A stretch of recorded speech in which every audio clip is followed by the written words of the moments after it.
umaga po. Ngayon po ay dito sa amin ay linggo at balak namin mapunta sa bundok. Ayan po yung mga bata. Ayan, sumakay po kami dito sa nakahiram kami ng sasakyan kay Sister Mary para makarating kami kasi medyo malayo-layo. Ayan po si Faith. Pupunta kami dun sa aming tinanim na sagingan ng ilang panahon, ngunit titingnan namin kasi bihira po namin yung mabisitahan. Ito po ay tabing kalsada, ngunit bundok po siya. Yung sa dating ginagawa namin, pinataniman namin ng maisan.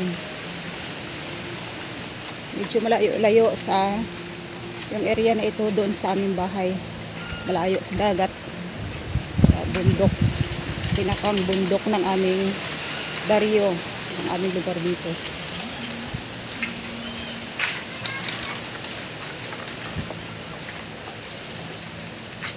Po, napakasukal.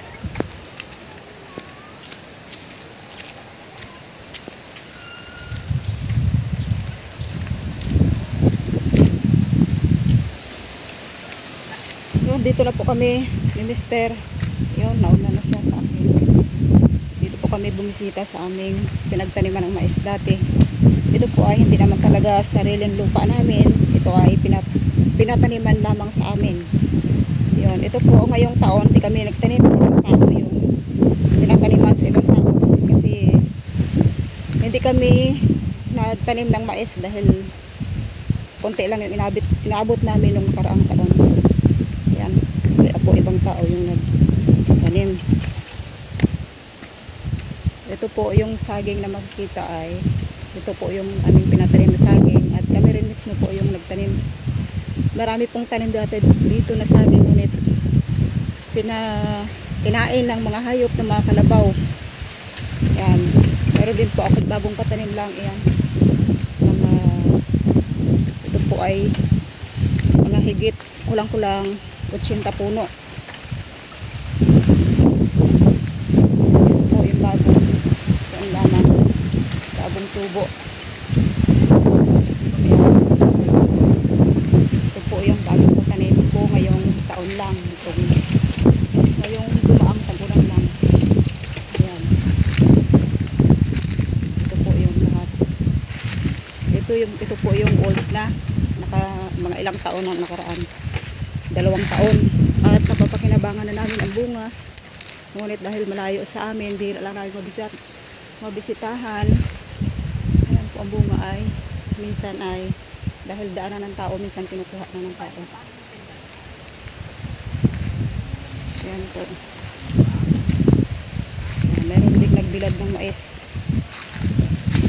Yung nagtanim dito ng mais, dito rin sila nagbilad ng mais. Ito po ay hindi sa amin. Ayan, yung saging. Ito po yun ang sa aming pag-aari.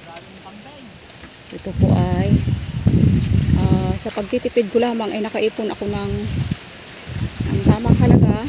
Maliban sa aming tanim ay nakapatanim pa ako ng iba. Nakapagdagdag pa ako ng patanim. Mga bagong tubo lang. Malalaki sana yung bunga ng saba. Ngunit minsan pag po ng bagyo ay hindi maiwasan na makumba.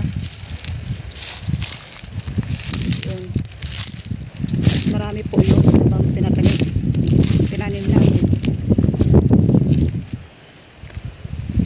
Ayan. Ito po yung mga bagong patanim lang. Ayan, hanggang doon sa unahan. Ito po ako yung mga bagong patanim kong saging na tunggal sa amin ang tawag ay ayos na. Ayan, siguradong buhay na.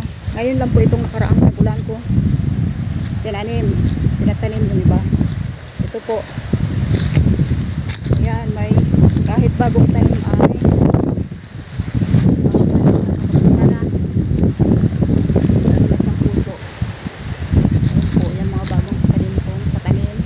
tanim namin saging. Ayan. Ito pong area na ito na aming minaisan dati, hindi po ito sa amin. At ito po ay pinapataniman lang. Kaya sayang at nakabakanting lupa at pinapataniman lang naman, kaya tinaniman na namin. Ngunit siguro baka If God's will at maganda ang panahon at makaipon-ipon ako, baka nakapagtanim ako ng mais. Ngunit yung malagkit lang o yung malagkit na mais, para kami po ay mayroong mapagkuna ng mapaglalaga ng mais, ang lagain na mais. Yan, lilinisin namin para gumanda ang bunga kasi medyo masukal na. Yun si Mister at nililinisan niya yung mga bagong tanim namin na mais na saging. Mais, ako ng mais, saging. Yan, kasi nasanay ako na ito po ay laging taon-taon kami nagmamaisan dati, at ngayong mga nakaraang taon lamang kami tumigil dahil sa po ay ang binhi ay mahal, yung abono, at minsan po ay kuwan ng kalamidad tulad ng bagyo na hindi maiwasan, ay naapektuhan din yung ani ng mais. Yan po, ngunit po ako ay ngayong taon ay magtatanim ako para lang may pagkunan kami ng lagain. Yan po, tibain namin para gawing nilupak, yung tawag sa amin. Saging na saba na mura, tama-tama siyang lupakin. Yan, tinitiba po ni Mister. Medyo mataas yung puno, basta't mga saba po na saging ay talagang matataas yung puno. Ito po ay mga 3 taon higit na aming tinanim. Ito po ay sariling tanim talaga namin. Yan. Malaki po yung buwig. Medyo mura pa, tamang-tama siyang ang nilupak. Nakatiba po kami ng 2 buwig. Kami po ay uuwi na. Yun, may kasama pang puso. Mamaya ay ito ay aming uulamin sa tanghalian.